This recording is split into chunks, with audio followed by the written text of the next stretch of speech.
একটা পত্রিকায় নিউজ হয়েছে যে আগে ছিল গোপালগঞ্জ, গঞ্জ ঠিক আছে, গোপালের জায়গায় শুধুমাত্র শিব হয়ে গেছে, শিবগঞ্জ হয়ে গেছে। এটি হলো বগুড়া শিবগঞ্জ। 132 কোটি টাকা বরাদ্দ পেয়েছে বগুড়া। তার দ্বিতীয় অবস্থানে যে বরাদ্দ, এটি হলো গাজীপুর। গাজীপুরের চেয়ে বগুড়ার মাননীয় স্পিকার 90% বরাদ্দ বেশি। 1 এবং 2 রুলের মধ্যে যদি মার্কসের ব্যবধান 90 হয় মাননীয় স্পিকার, 3 নম্বর পজিশনটা যদি আপনারও হয়, 4 থেকে 10 পর্যন্ত যদি মাননীয় মন্ত্রী মহোদয়দের হয়, আমরা বিরোধী দলীয় সংসদ সদস্য কোথায় কোন বাজেট পাবো মাননীয় স্পিকার? আপনার কাছে এটা বড় প্রশ্ন। ধন্যবাদ মাননীয় স্পিকার। মাননীয় স্পিকার, আমাদের এই বাজেট, এই সংসদের যতগুলি বাজেট উপস্থাপিত হয়েছে এর চেয়ে সবচেয়ে বেশি ঘাটতির বাজেট। মাননীয় স্পিকার, 2006 সালে বেগম খালেদা জিয়ার নেতৃত্বে যে বাজেটটি পেশ করা হয়েছিল, এই বাজেটটির আকার ছিল 69,740 কোটি টাকার। মাননীয় স্পিকার, এই সংসদের বর্তমান যে বাজেট, এই বাজেটটি টোটাল সেই বাজেটে 3.5 গুণ, 2,43,000 কোটি টাকা। মাননীয় স্পিকার, আধুনিক অর্থনীতির যিনি জনক অ্যাডাম স্মিথ একটা ভালো বাজেটের 3টা বৈশিষ্ট্যের কথা বলেছেন। একটা বৈশিষ্ট্য হলো রেইজেস দ্য রেভিনিউ ফেয়ারলি। পরের যে বৈশিষ্ট্যটা হলো মাননীয় speaker, spend public money efficiently. And তৃতীয় যে বৈশিষ্ট্যটা হলো মাননীয় speaker, avoid excessive debt that's burden future generation. মাননীয় স্পিকার, অ্যাডাম স্মিথের এই 3টা মূলনীতির সাথে আমরা যদি জুলাই অভ্যুত্থানের বৈষম্যহীন একটা সমাজ বিনির্মাণের আরেকটা বৈশিষ্ট্যকে আমরা অ্যাড করে এই বাজেটটাকে আমরা অ্যানালাইসিস করি মাননীয় স্পিকার, আমরা তাহলে পাবো এই বাজেটটি হলো একদম একটা অবাস্তব এবং বাস্তবায়ন অযোগ্য বাজেট মাননীয় স্পিকার।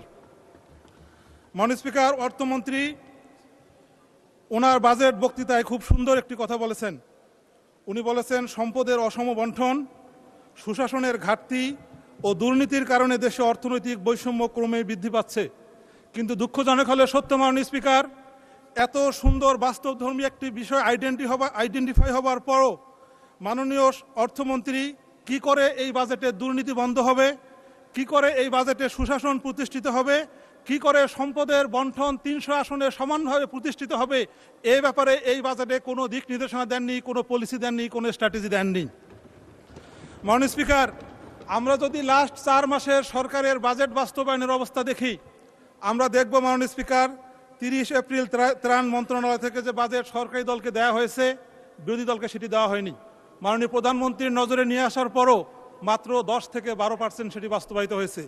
24 মে মাননীয় স্পিকার, সরকারি দলের মহিলা সদস্যদেরকে যে বাজেট দেওয়া হয়েছে, বিরোধী দলের মহিলা সদস্যদেরকে সে বাজেট দেওয়া হয়নি। তার মানে মাননীয় স্পিকার, বাজেট বাস্তবায়নের ক্ষেত্রে ইতিমধ্যে 4 মাসের মধ্যে সরকারের বৈষম্য স্পষ্ট। তার চেয়েও বড় ব্যাপার মাননীয় স্পিকার, একটা পত্রিকায় নিউজ হয়েছে যে আগে ছিল গোপালগঞ্জ, গঞ্জ ঠিক আছে, গোপালের জায়গায় শুধুমাত্র শিব হয়ে গেছে, শিবগঞ্জ হয়ে গেছে। মাননীয় স্পিকার, এই শিবগঞ্জ আমাদের চাঁপাইনবাবগঞ্জের শিবগঞ্জ নয় মাননীয় স্পিকার, এটি হলো বগুড়ার শিবগঞ্জ। 132 কোটি টাকা বরাদ্দ পেয়েছে বগুড়া। তার দ্বিতীয় অবস্থানে যে বরাদ্দ, এটি হলো গাজীপুর। গাজীপুরের চেয়ে বগুড়ার মাননীয় স্পিকার 90% বরাদ্দ বেশি। 1 এবং 2 রুলের মধ্যে যদি মার্কসের ব্যবধান 90 হয় মাননীয় স্পিকার, 3 নম্বর পজিশনটা যদি আপনারও হয়, 4 থেকে 10 পর্যন্ত যদি মাননীয় মন্ত্রী মহোদয়দের হয়, আমরা বিরোধী দলীয় সংসদ সদস্য কোথায় কোন বাজেট পাবো মাননীয় স্পিকার? আপনার কাছে এটা বড় প্রশ্ন।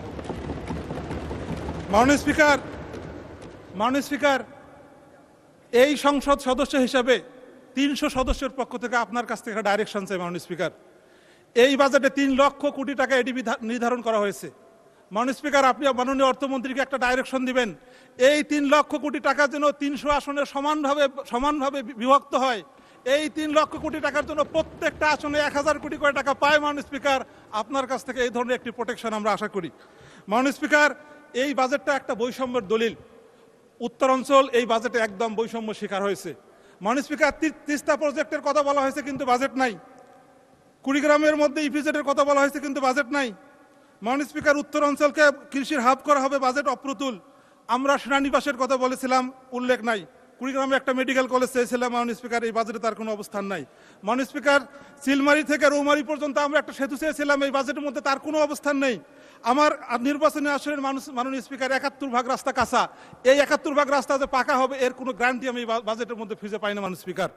মাননীয় স্পিকার, এই কারণে আমি বলবো আমাদের সরকার এবং বিরোধী দলের দিকে না তাকিয়ে বাজেটটা যেন সুষমভাবে বন্টন হয় এই বিষয়টা আপনার নিশ্চিত করবেন মাননীয় স্পিকার।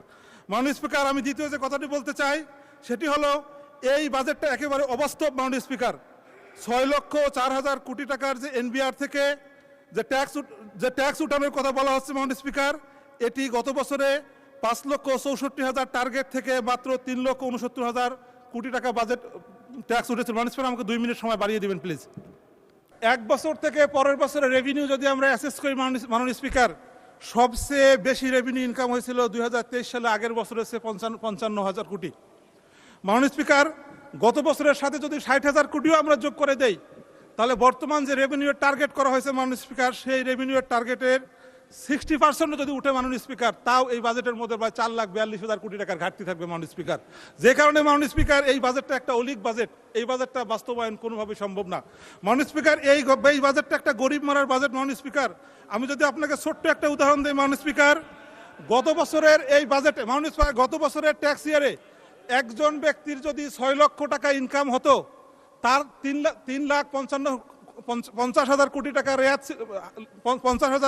3,50,000 টাকা রেয়াত ছিল মাননীয় স্পিকার। তাকে ট্যাক্স দিতে হতো 2,50,000 টাকার, এবং 5% হিসেবে তাকে দিতে হতো 12,500 টাকা। মাননীয় স্পিকার, মাননীয় অর্থমন্ত্রী মাত্র 25,000 টাকা বাড়িয়েছেন। 6 লক্ষ টাকা যার ইনকাম, তার এখন 2,25,000 টাকার 10% হারে ট্যাক্স দিতে হবে মাননীয় স্পিকার, 20,500 টাকা। তার মানে 6 লক্ষ টাকা ইনকাম করে যে মানুষটি গত বছর মাত্র 12,500 টাকা ট্যাক্স দিয়েছিল, এই বছর তাকে ট্যাক্স দিতে হবে 20,500 টাকা, 10,000 টাকা বেশি মাননীয় স্পিকার। মাননীয় স্পিকার, মাননীয় অর্থমন্ত্রী খুব একটা চালাকি করেছেন মাননীয় স্পিকার। উনি যে অর্থ আইন পাশ করেছেন মাননীয় স্পিকার, এর 93 নম্বর পৃষ্ঠায় আপনি দেখবেন টার্ন ওভার করের উপর উনি 1% কর বসিয়েছেন। তার মাননীয় স্পিকার, ছোট্ট ছোট যে ব্যবসাগুলো আছে, এগুলো যদি টার্ন ওভারের উপর 1% কষ্ট ট্যাক্স দেয় মাননীয় স্পিকার, তাহলে ব্যবসা চালানো সম্ভব হবে না মাননীয় স্পিকার। মাননীয় স্পিকার, সেই সাথে আমি যে কথাটি বলতে চাই মাননীয় স্পিকার, ছোট ছোট করে মশলার উনি ট্যাক্স কমিয়েছেন, কিন্তু আপনি যদি গ্যাসের দিকে তাকান মাননীয় স্পিকার, তাহলে আপনি দেখবেন যে 2006 সালে গ্যাসের দাম ছিল 650 টাকা, 2025 পর্যন্ত 1215 টাকা, এখন হয়েছে 1885 টাকা মাননীয় স্পিকার। এই গ্যাসের দাম বাড়লে আমাদের রান্নাঘরের মধ্যে কি অবস্থা হবে মাননীয় স্পিকার, এটি সহজে অনুমেয়।